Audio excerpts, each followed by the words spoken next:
주 앞에 천년만년이 한날과 같으니 이 세상 모든 일들이 다 잠시뿐이라.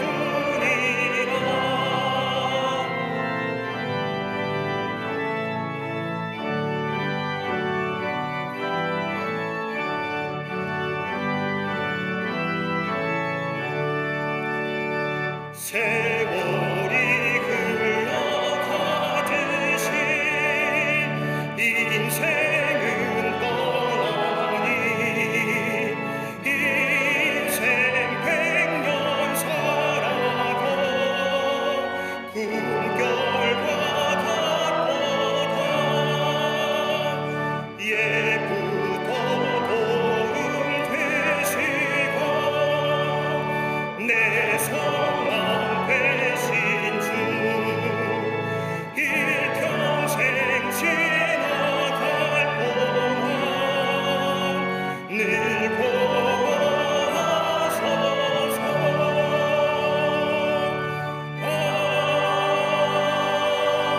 아멘.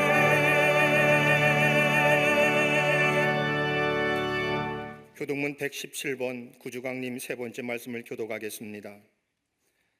광야와 메마른 땅이 기뻐하며 사막이 백합화 같이 피어 즐거워하며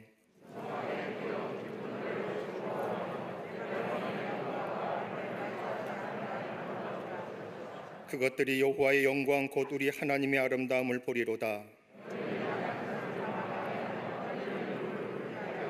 겁내는 자들에게 이르기를 굳세어라 두려워하지 말라. 보라 너희 하나님이 오사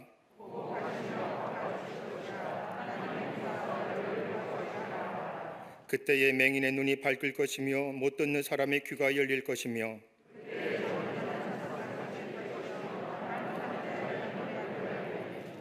이는 광야에서 물이 솟겠고 사막에서 시내가 흐를 것임이라.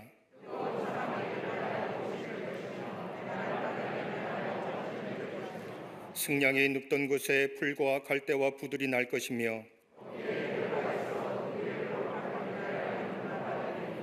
깨끗하지 못한 자는 지나가지 못하겠고 오직 구속함을 입은 자들을 위하여 있게 될 것이라. 아멘.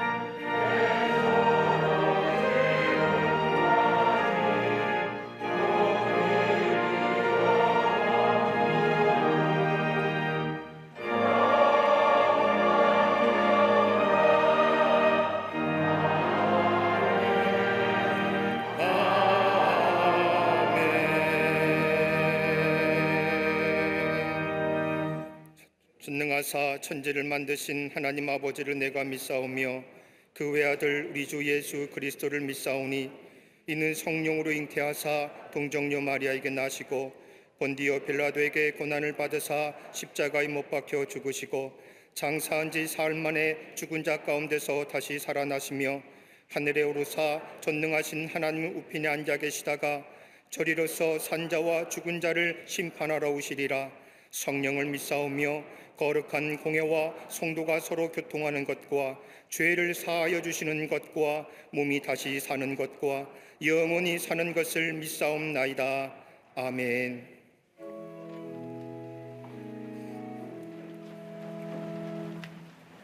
약속하신 성령을 보내주시고 지금도 성령의 역사를 의지하여 날마다 승리하는 삶을 살게 하시니 감사합니다.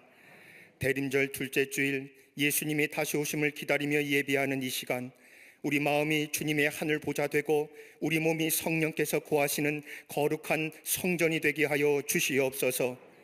그러나 주님, 우리의 삶을 돌아볼 때 성령의 음성보다 사람들의 소리와 세상의 소리에 더 귀를 기울였음을 고백합니다. 성령의 책망을 깨닫지 못할 만큼 양심이 굳어지고 영적 감각은 말라졌습니다. 혼돈과 어둠, 공허와 무질서 살아가는 우리들을 불쌍히 여겨 주옵시고 다시 한번 성령의 바람을 불러일으켜 주시옵소서. 마른 뼈가 군대가 되는 역사를 우리에게 일으켜 주시옵소서. 절망 가운데 희망의 빛으로 오신 주님, 창조하신 세계가 인간의 탐욕과 욕심으로 병들어가고 있음을 긍휼히 여겨 주시옵소서. 코로나 전염병으로 인해 온 땅이 고통 속에 울부짖고 국민들은 아무런 소망을 찾지 못한 채 방황하고 있습니다. 아버지 하나님, 주의 백성이 죄에서 떠나 주님의 얼굴을 구합니다. 하나님의 공의를 흘려보내주사 이 땅에 생명을 주시고 치유와 회복을 허락하여 주시옵소서. 전염병의 확산을 막아주시고 해를 당하지 않도록 눈동자같이 지켜 보호하여 주시옵소서. 대통령과 위정자들에게 남은 임기까지 나라와 국민을 사랑했던 다윗의 마음을 허락하여 주옵시고 이 땅의 우상과 무속, 이단의 마귀 역사를 다 멸하여 주시며 올바른 신앙의 가치관 속에서 성숙한 민주주의가 실현되게 하여 주시옵소서. 거칠고 상처난 국민들의 마음이 하나로 모아지게 하시고 어둡고 그늘진 곳, 소외진 곳에 소망의 빛이 비추어지며 공의가 강물처럼 흐르고 생명과 사랑의 열매가 풍성히 맺어지는 축복의 땅 대한민국이 되게 하여 주시옵소서. 경제적 침체로 인해 국민들의 마음이 위축되지 않게 하시고 열매와 소출이 없을지라도 여호와 하나님으로 말미암아 기뻐하고 즐거워하며 위기를 기회로, 절망을 축복으로 바꿀 수 있는 믿음의 백성들이 되게 하여 주시옵소서. 이 땅을 수년 내에 부흥케 하셔서 정치의 안정, 경제의 부흥, 평화 통일의 새날이 열리는 대한민국이 되게 하여 주시옵소서. 이제 대통령 선거에 화해와 포용, 선한 마음으로 하늘 아버지의 뜻을 펼쳐갈 수 있는 지혜롭고 신실한 지도자, 하나님 마음에 합한 지도자를 우리에게 보내주시옵소서. 광림교회의 머리가 되시는 전능하신 하나님, 저 호렙산 타는 떨기나무 불꽃으로 시작한 성령의 역사가 광림을 통하여 부흥의 열매를 맺고 더 나아가 온 세계 열방을 복음으로 선교하는 복의 근원되게 하심에 감사합니다. 주님의 핏값으로 세우신 광림재단을 통해 이단의 세력과 음부의 권세를 예수의 이름으로 권세로 물리치고 땅끝까지 생명의 역사를 이뤄나가는 능력의 재단이 되게 하여 주시옵소서. 모이기에 힘쓰고 기도하는 것마다 진동하며 주의 말씀이 힘이 있어 흥황하여 2000년 전 초대교회의 성령의 역사가 이루어지는 광림재단 되게 하여 주시옵소서. 20만 전도, 1천 선교회, 5천 속회라는 거룩한 표대를 향하여 달려가는 모든 성도들이 되게 하여 주시옵소서. 믿음의 요람인 교회학교와 사랑부, 청년부와 청장년부, 샤이닝 키즈에서 샤이닝 유스에 이르기까지 그 안에서 몸이 자라며 지혜와 명철도 자라게 하사 세속화에 물들어가는 시대 속에서 말씀과 기도로 거룩하여지고 성령의 권능으로 죄를 이기고 세상을 이기고 마귀를 이기는 거룩한 세대로 세워 주시옵소서. 이 광림의 모든 가정마다 믿음의 유산이 계승되게 하시고 대대손손 하나님의 일꾼으로 한 성전 안에서 봉사하며 한 마음으로 예비하는 신앙의 명문 가정들이 다 되게 하여 주시옵소서. 한국교회 영적 과장으로 세우신 감독님, 영적인 체력과 갑절의 영감을 도하여 주시옵소서.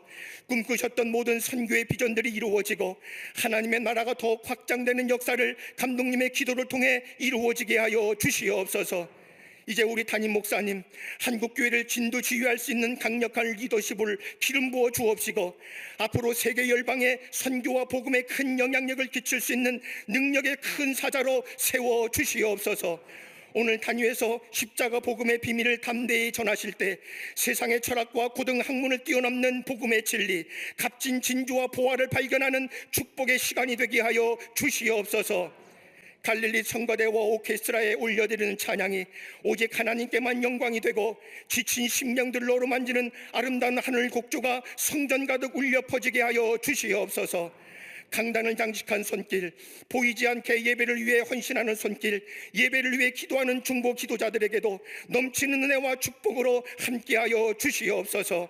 함께 예배하는 광림 남서 북교회 그리고 모든 해외 선교지에서 드리는 예배도 거룩한 성령의 역사가 나타나게 하옵시고 이 시간 병상에 누워 마음으로 예배하는 이들의 자리에도 치유의 손길로 찾아가 어루만져 주시옵소서. 이 모든 말씀 십자가 사랑으로 구원하신 예수 그리스도 이름으로 기도하옵나이다. 아멘. 하늘에 계신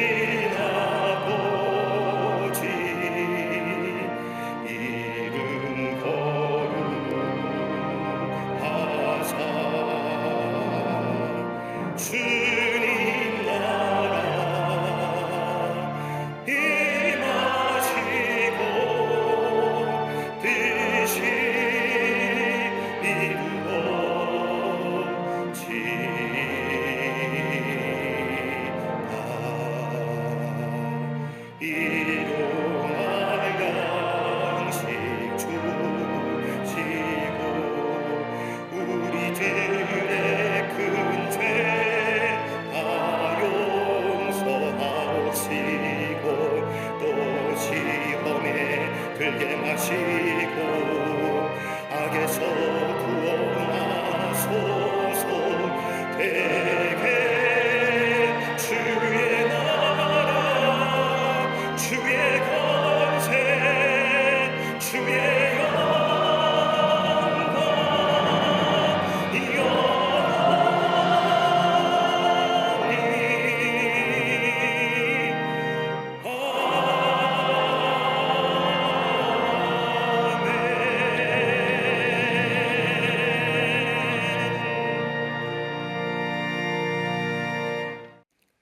이튿날 예수께서 갈릴리로 나가려 하시다가 빌립을 만나 이르시되 나를 따르라 하시니 빌립은 안드레와 베드로와 한 동네 벳세다 사람이라. 빌립이 나다나엘을 찾아 이르되 모세가 율법에 기록하였고 여러 선지자가 기록한 그 일을 우리가 만났으니 요셉의 아들 나사렛 예수니라. 나다나엘이 이르되 나사렛에서 무슨 선한 것이 날 수 있느냐. 빌립이 이르되 와서 보라 하니라. 예수께서 나다나엘이 자기에게 오는 것을 보시고 그를 가리켜 이르시되 보라 이는 참으로 이스라엘 사람이라. 그 속에 간사한 것이 없도다. 나다나엘이 이르되 어떻게 나를 아시나이까. 예수께서 대답하여 이르시되 빌립이 너를 부르기 전에 내가 무화과 나무 아래에 있을 때 보았노라. 나다나엘이 대답하되 랍비여 당신은 하나님의 아들이시오 당신은 이스라엘의 임금이로소이다. 예수께서 대답하여 이르시되 내가 너를 무화과 나무 아래에서 보았다 하므로 믿느냐. 이보다 더 큰 일을 보리라. 아멘.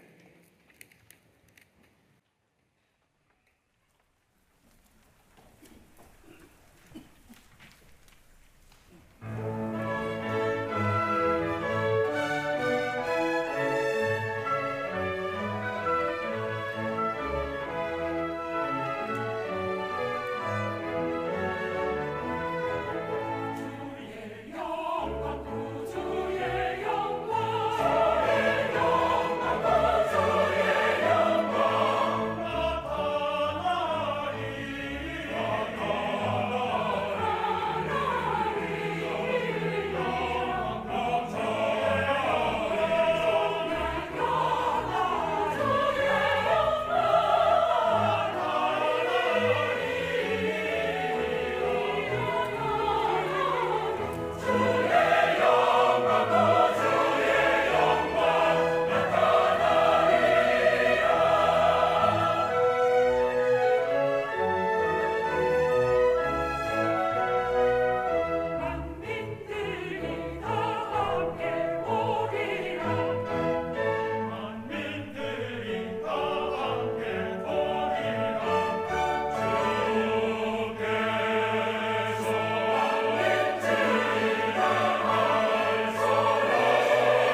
갈릴리 성가대와 오케스트라의 귀한 찬양에 감사합니다. 고맙습니다.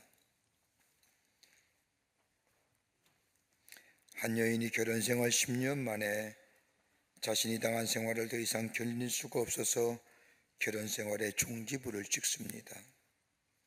사랑하면 모든 것이 다 극복될 줄 알았는데 막상 결혼 생활을 해보니 도무지 넘어설 수 없는 성격의 차이들, 문화적인 차이, 서로 갈등과 감정의 상함, 이것이 쌓이다 보니 점점점 마음이 멀어져 가며 그로 인하여 남편의 귀가 시간은 점점점 늦어지며 그리고 심지어는 집을 나가게 됩니다. 그래도 정성껏 저녁을 준비하고 기다리지만은 변화하는 모습이 없습니다. 남편의 기다림에 지친 나머지 이 여인은 스스로의 결혼에 종지부를 찍습니다. 그리고 혼자 삽니다. 그런데 이상합니다. 이 여인은 저녁마다 마음이 허전함을 느낍니다. 꼭 누군가 올 것만 같습니다. 올 사람이 아무도 없습니다. 저도 모르게 저녁이 되면 기다리는 자신의 모습을 보면서 이렇게 자신을 향하여 이야기합니다. 그래도 기다릴 사람이 있을 때가 좋았는데. 기다림이 있다는 것은 즐거운 일입니다. 더더욱이 그 어떤 것보다 사람을 기다리는 만큼이나 기쁘고 벅찬 일은 없습니다. 기다리는 마음 그리고 기다렸던 것이 찾아왔을 때 그 행복과 그 환희는 그 어떤 것도 비교할 수 없을 겁니다.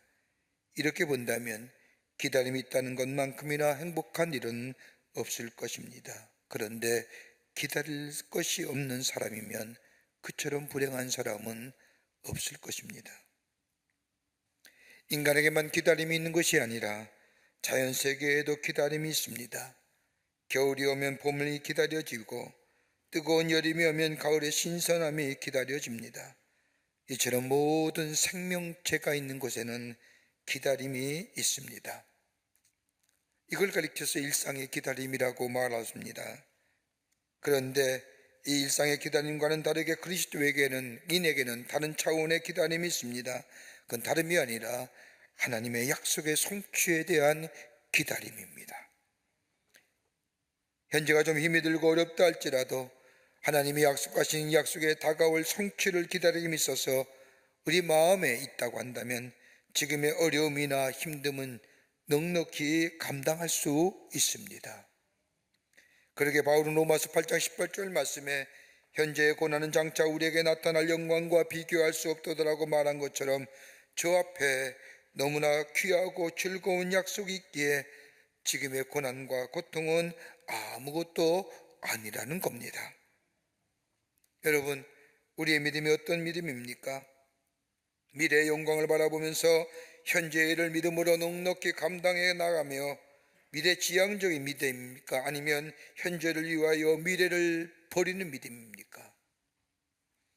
현재만을 위한 믿음이라고 하면 다분히 감정적이고 기복적인 믿음이라 말할 수 있지만 현재보다는 나가올 약속의 성취를 기다리는 믿음이라고 한다면 그 믿음은 역동적이고 생명력 있는 믿음이라 이야기할 수 있습니다. 오늘 읽은 이 본문의 말씀을 보면 메시아를 기다리며 그 기다림 속에 인내하며 살았던 한 사람을 우리에게 소개합니다. 예수님께서 공생애를 시작하시면서 제자들을 삼으실 때의 일입니다. 빌립과 안드레와 그리고 베드로를 부르시어 제자로 삼으십니다. 본문 앞절의 말씀을 보면 빌립이 예수님을 만났을 때에 빌립은 예수님이야말로 하나님이 보내신 메시아 구원자이심을 발견하게 됩니다. 그러게 45절의 말씀을 보면 빌립이 고백하기를 모세가 율법에 기록하였고 여러 선지자가 기록한 그 일을 우리가 만났으니라고 말한 것처럼 빌립은 예수님이야말로 구원자이시고 메시아임을 깨달았습니다. 이 놀라운 사실을 발견한 이 빌립은 이 기쁜 소식을 혼자 알고 있기가 어려워 자신의 친구인 나단을 찾아가 자신이 만난 예수 그리스도 메시아를 전해줍니다. 흥분이 되어 자신이 만난 메시아를 전해준 이 빌립의 말에 오늘 본문의 말씀을 보면 나단이는 매우 냉소적인 어휘로 나사렛 동네에 무슨 선한 일이 나겠느냐라고 대수롭지 않게 넘겨버립니다.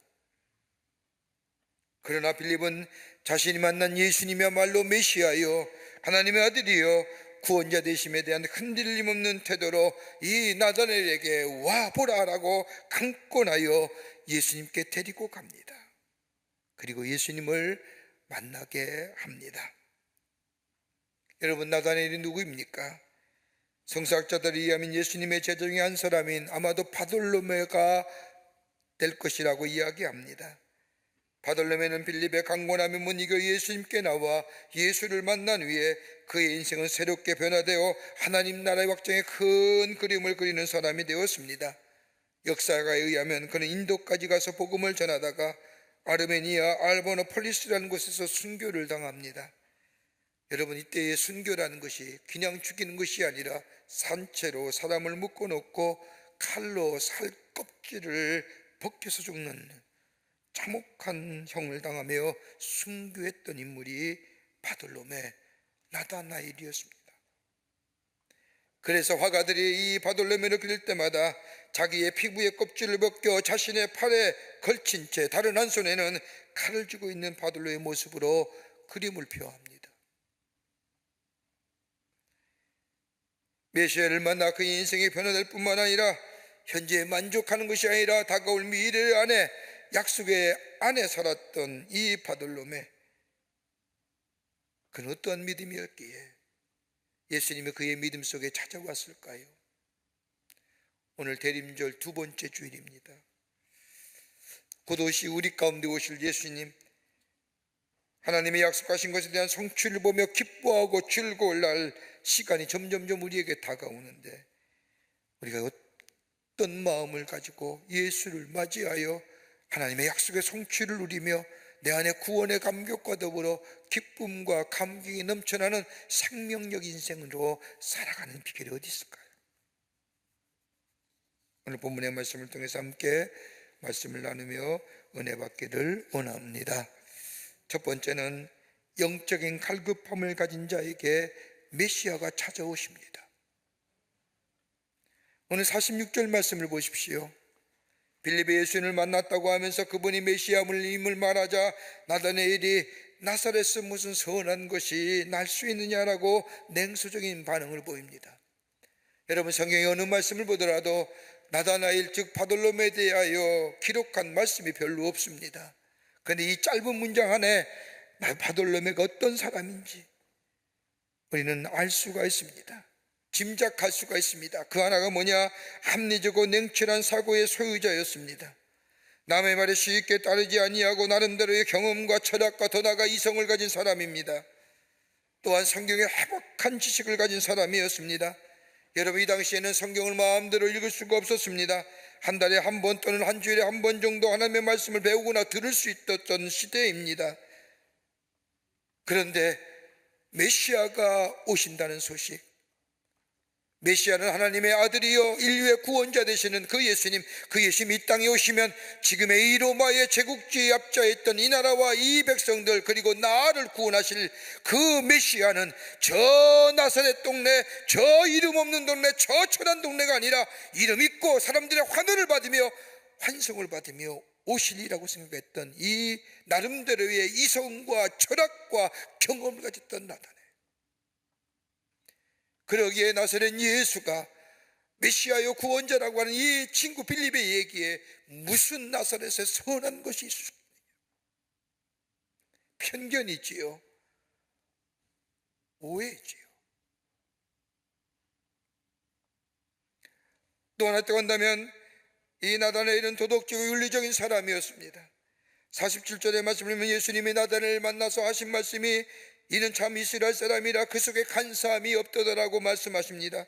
다른 사람을 속이거나 윤리적인 면에서나 도덕적인 면에서 문제가 없는 사람이요 높은 도덕성의 사람이라는 겁니다. 그런데 이 나다나엘을 예수님께서 무화과 나무 아래서 보셨다는 겁니다. 왜 예수님이 이 나다나엘을 무화과 나무 아래서 보셨는지 전후의 말씀을 아무리 살펴봐도 설명이 없습니다만, 우리가 유대인의 생활 습관을 보면 이 말씀을 좀 더 쉽게 이해할 수가 있습니다. 무화과 나무란 유대에게는 친근한 나무인과 동시에 열매를 구할 수 있는 나무일 뿐만 아니라 보통은 뜨거운 태양빛을 가릴 수 있는 휴식처와 같은 것이 무화과 나무 아래입니다. 그러게 유대인들은 한낮에 뜨거운 태양빛을 피하여 무화과 나무 아래에 쉬거나 또는 자신의 문제를 깊게 생각했던 장소가 바로 무화과 나무 아래입니다.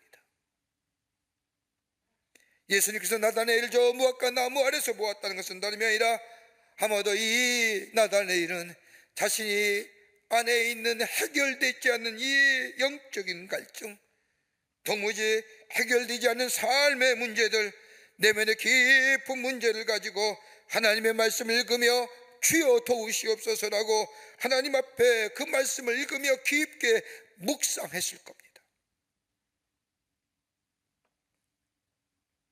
여러분, 우리 인간의 삶이라는 것은 육적인 풍요로움만 가지고 사는 것 아닙니다. 여러분, 육적인 풍요로움만 간구하며 사는 우리의 인생이라면 이것처럼 공허한 인생은 없을 겁니다. 여러분, 육적인 문제보다 먼저 있는 것이 있다면 우리의 영적인 문제가 해결되어야 됩니다. 여러분, 유명한 심리학자인 칼 융이라는 사람은 인간이 삶의 한계를 느낄 때에 세 가지의 심리적 현상이 나타난다고 얘기합니다. 한계점, 임계점이 드러났을 때에 그 하나가 뭐냐? 불안한 겁니다. 어떤 대상이 공격해 와서 불안한 것이 아니라 막연한 불안감입니다. 여러분, 가만 보십시오. 넉넉함에 풍요로움에 살고 있음에도 불구하고 우리 마음속에 떠나지 않는 감정이 있다면, 부정적인 감정이 있다면 불안함입니다. 다 갖추었고 다 있는데도, 아니 이보다 어려울 때도 이런 일이 일어나지 않았는데 내 안에 감추어진 막연한 불안감, 어느 때 이루어지, 어느 때 오느냐? 삶의 한계가, 임계점이 다다랐습니다. 또 하나 또 한다면 억압된 감정입니다. 여러분, 물질과 명예 그리고 지위를 그렇게 갖고 싶어서 막상 갖고 나니 이것이 나를 짓누르고 속박합니다. 다 가지면 자유로울 줄 알았는데 그렇지 않습니다. 스트레스가 쌓입니다. 억압된 감정이죠. 이거 해결할 길이 없는 거예요. 독주를 마시고 몸을 마음대로 맡겨도 내 안에 사라지지 않는 이 억압된 감정들. 또 하나 있다면 고독감이에요. 실패와 좌절에서 오는 고독감이 아니라 아무리 봐도 혼자인 것 같습니다. 좋은 환경, 넉넉한 환경에 있다 하더라도 고독한 나를 바라봅니다. 마치 공중전화 부추에 갇혀 있는 모습. 지혜도 있고 윤리도 있고 도덕도 있고 가진 것들도 있는데 고독합니다. 외롭습니다. 제가 있는 주택에 엘리베이터 타고 올라가는데 딱 사람을 타면요, 말 한마디 안 합니다. 더더구나 바이러스 때문에 마스크 쓰고 곳곳에 엘리베이터 벽면에 말하지 마십시오 하니 말 절대 안 합니다. 말하다가는 이상한 사람 되는 것 같아요. 그 엘리베이터 좁은 공간 안에서 그냥 단둘이 아무 말 않고 타고 올라가는 겁니다. 들려오는 것은 기계 소리와 적막감입니다. 어떤 때는 행여나 누군가 말 걸까 봐 두렵기도 하고요. 이게 우리네 모습이에요. 안녕하세요. 편안한 밤 되세요. 좋은 아침입니다. 하면 얼마나 좋을까? 내가 스스로 소외시키는 거예요. 다 있음에도 불구하고 불안과 억압된 감정과 고독감과 이 소외감 때문에 견딜 수가 없는 거예요. 그러기에 아무리 많은 것이 내 안에 있다 할지라도 내 안에 기쁨이 없는 겁니다. 만족이 없는 겁니다. 삶의 희열과 열정이 없는 거예요.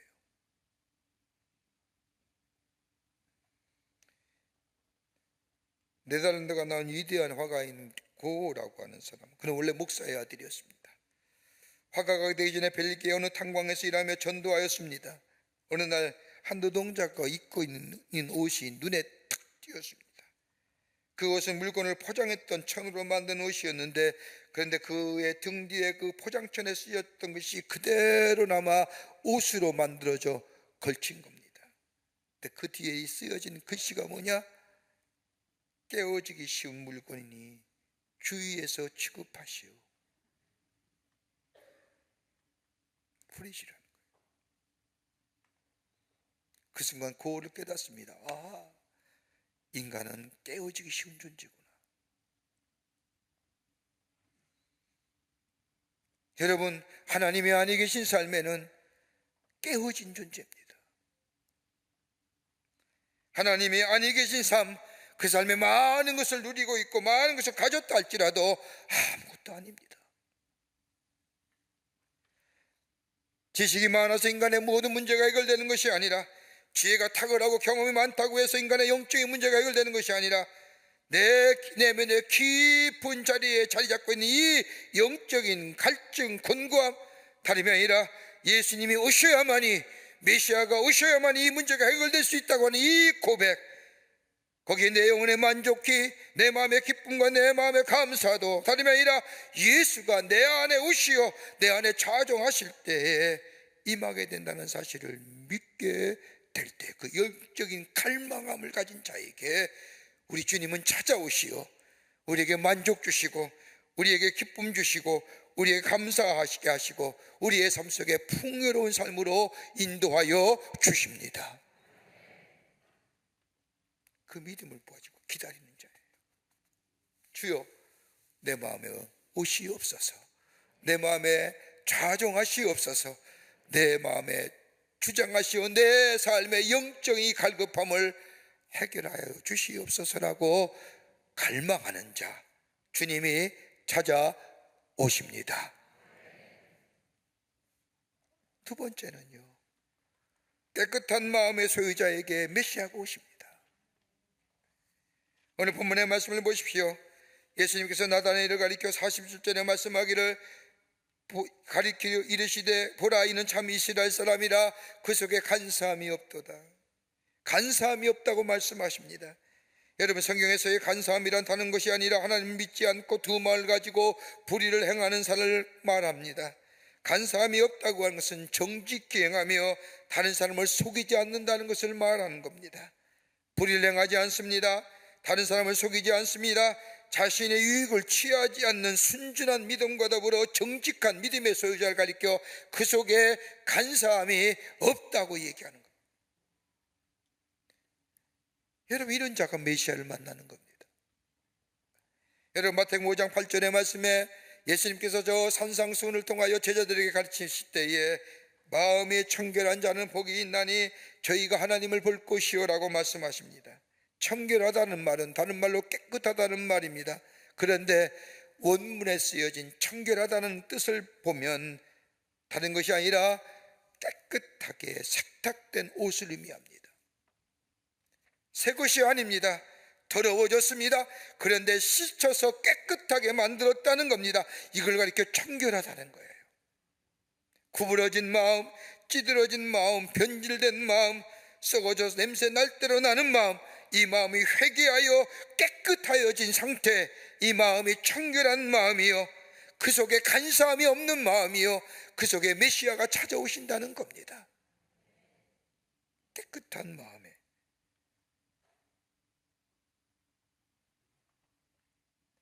작가이며 대중연설가인 레오 버스카 글리어라고 하는 사람이 자신이 태어난 고향에 이런 큰 안내문을 붙였습니다. 다름이 아니라 어린아이들에게 선한 일을 장려하기 위해서 마을에서 제일 착한 일을 하는 어린이에게 상을 준다는 겁니다. 그러면서 착한 일 사람이 있다면 다 와서 얘기하시오라고 안내문을 붙이자 수많은 사람들과 어린아이들이 와서 내가 이런 일을 했습니다, 저런 일을 했습니다, 착한 일을 했다고 자랑을 합니다. 그런데 어느 집 아이 하나가 대상을 받습니다. 상을 받아 집으로 돌아왔는데 그것을 바라본 어머니가 얼마나 대견한지, 대견하기도 하고 자랑스럽기도 한데 궁금한 점이 하나 있었습니다. 우리 아이가 무슨 착한 일을 했을까? 넉넉지 못한 생활에 돈을 준 적도 없고, 그렇다고 해서 특별하게 탁월하게 선한 일을 해서 그런 성품도 아닌 것 같고, 그래서 아이에게 묻습니다. 얘야, 너 무슨 착한 일 했니? 그랬더니 이 아이가 눈을 동그랗게 뜨고, 아니에요. 엄마 알잖아요. 옆집 할머니가 세상을 떠났는데 할아버지가 늘 쓸쓸해 보였어요. 어느 날인가 할머니를 생각하며 우시는 것 같아서 나는 그날 무작정 할아버지 품에 안겼어요. 그리고 할아버지의 무릎에 앉아서 할아버지와 놀았어요. 그런 할아버지는 나를 쓰다듬어 주면서 좋아하셨어요. 그게 다예요.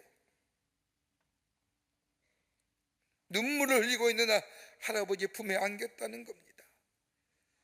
나중에 이야기하는 깨끗한 마음이,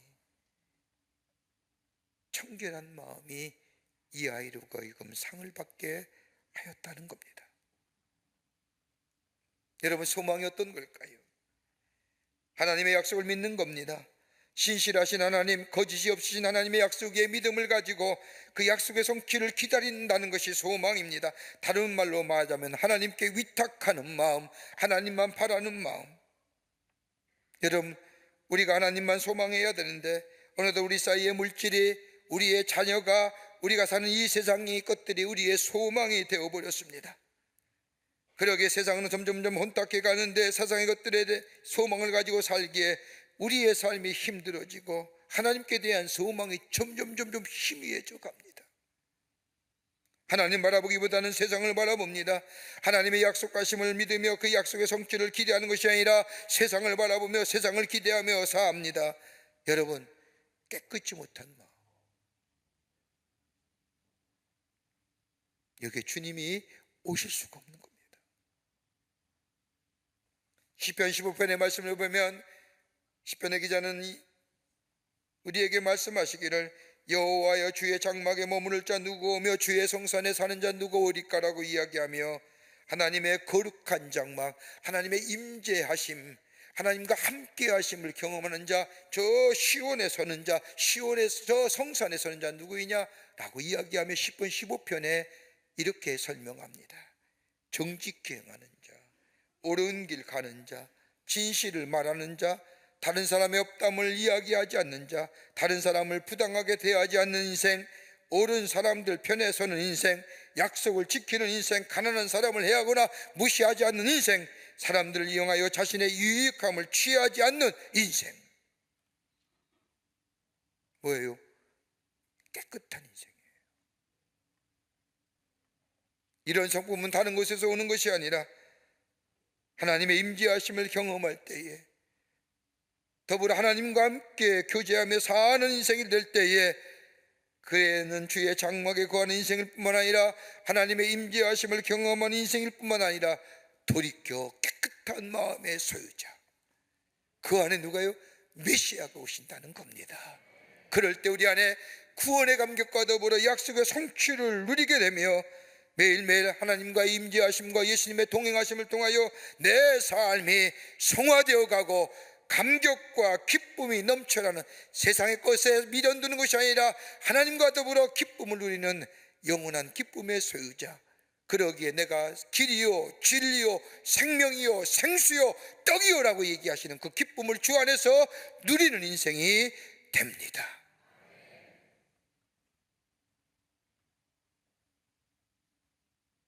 끝으로 말씀을 말씀으로 받아들이는 사람에게 메시아가 찾아오십니다.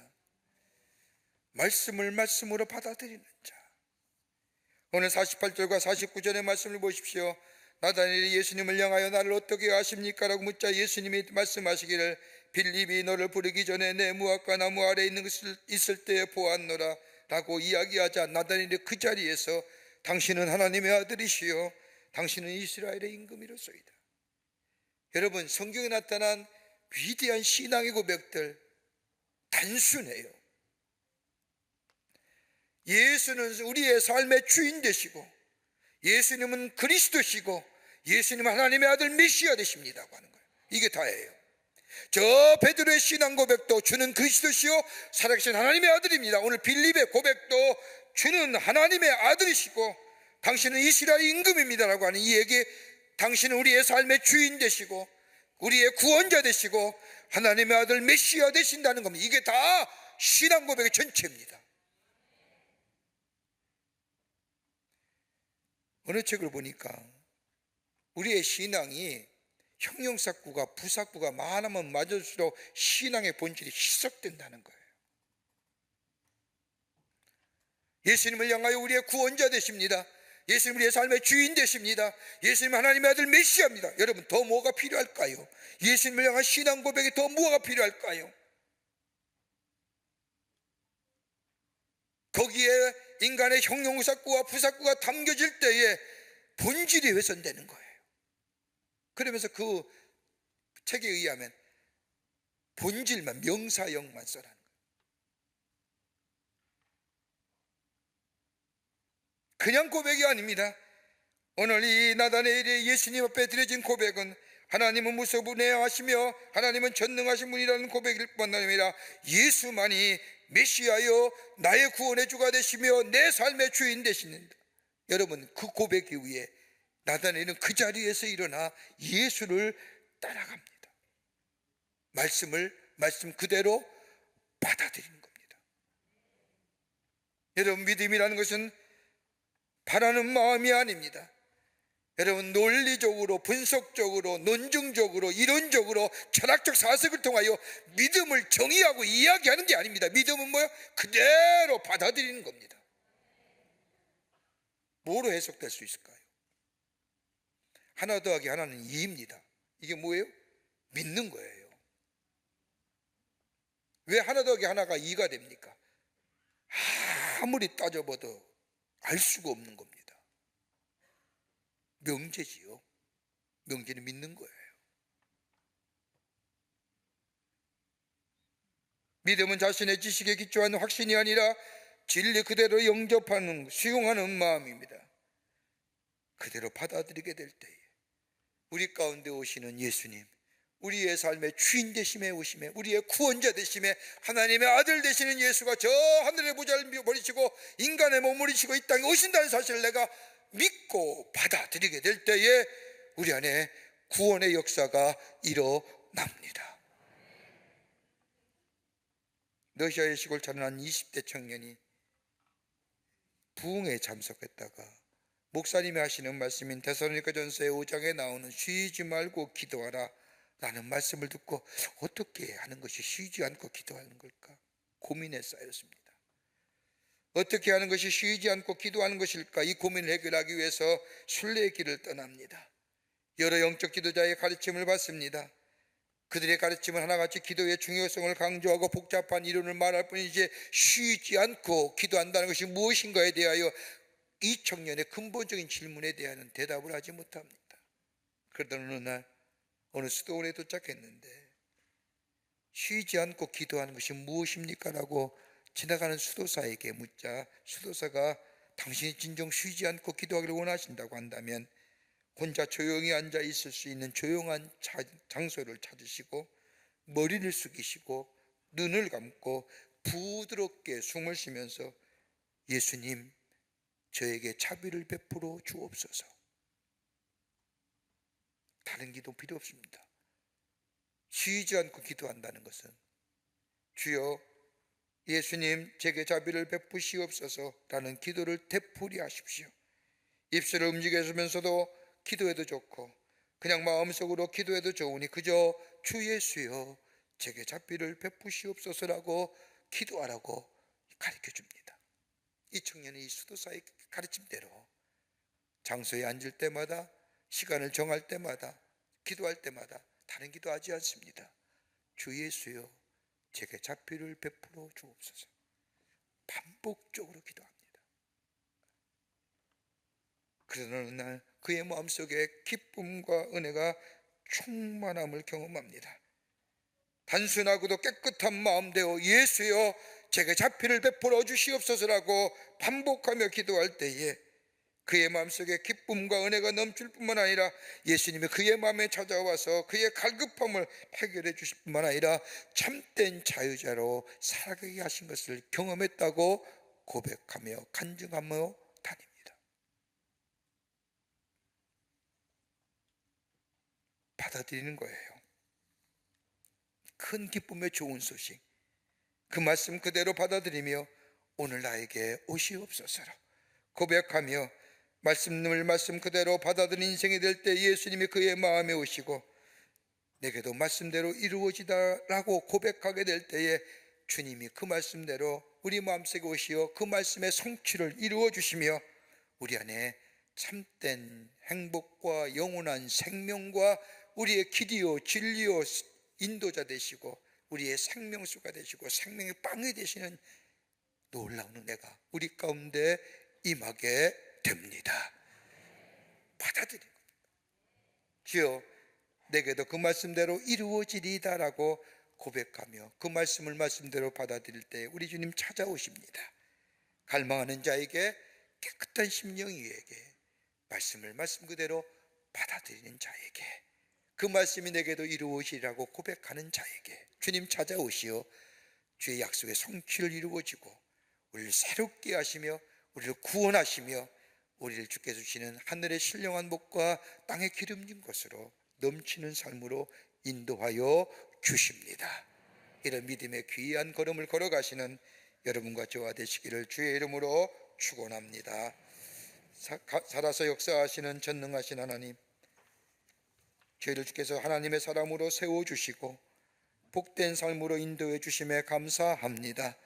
주님 오시는 이 대강절에 오늘도 주의 말씀을 통하여 깨끗한 심령 위에 그리고 아버지 하나님이여 하나님의 약속의 말씀을 그대로 믿는 그 믿음 속에 더 나아가 아버지 하나님이여 우리의 삶 속에 주님을 갈망하는 믿음 속에 주님 오신다고 했사오니 주님 내게 오시옵소서 말씀대로 이루어 주시옵소서라고 주님을 향하여 갈망하며 기대하는 자들 되게 하여 주셔서 주님 찾아오시어 주의 주시는 놀라운 구원의 역사와 생명의 역사를 경험하는 하나님의 백성들 다 되게 하여 주시옵소서. 성령이 도우실 줄 믿으며 예수님의 이름으로 기도하옵나이다. 아멘.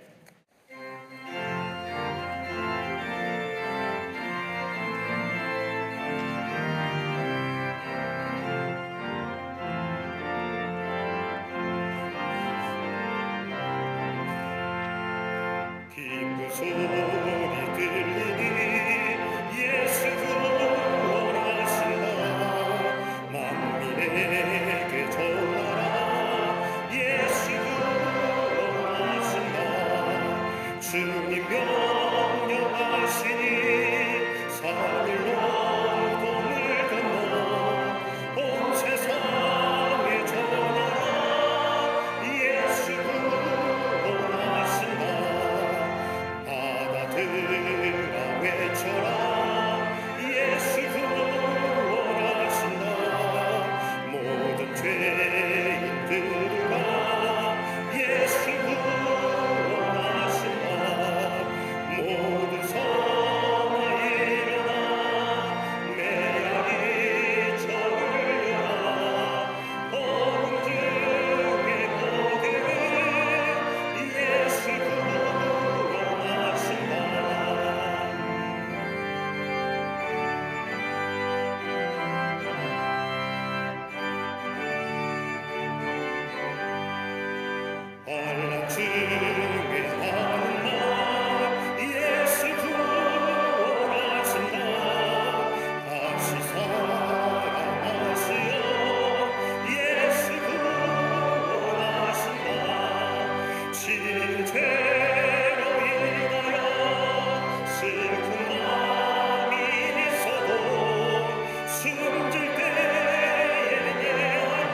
지금은 우리 주 예수 그리스도의 크신 은혜와 하나님 아버지의 형용할 수 없는 사랑하심과 우리의 내재하시며 우리를 이끄시는 성령님의 놀라운 능력의 역사가 거룩한 주의 날 주의 오심을 기다리는 이 귀한 절기에 주의 전에 올라와 하나님 앞에 예배드리며 깨끗한 마음 되어 영적인 것에 갈망하는 마음 되어 말씀 그대로 믿는 믿음을 가지고 주님 모시고 우리의 삶 속에 새로운 하나님의 생명의 역사를 놓아가기로 새롭게 다짐하며 성전에 물러서는 우리 모든 광림의 권속들과 영상을 통하여 하나님 앞에 예배하는 모든 당신의 거룩한 백성들 위해 주께서 지금으로부터 영원토록 함께 하시기를 간절히 축원하옵나이다. 아멘.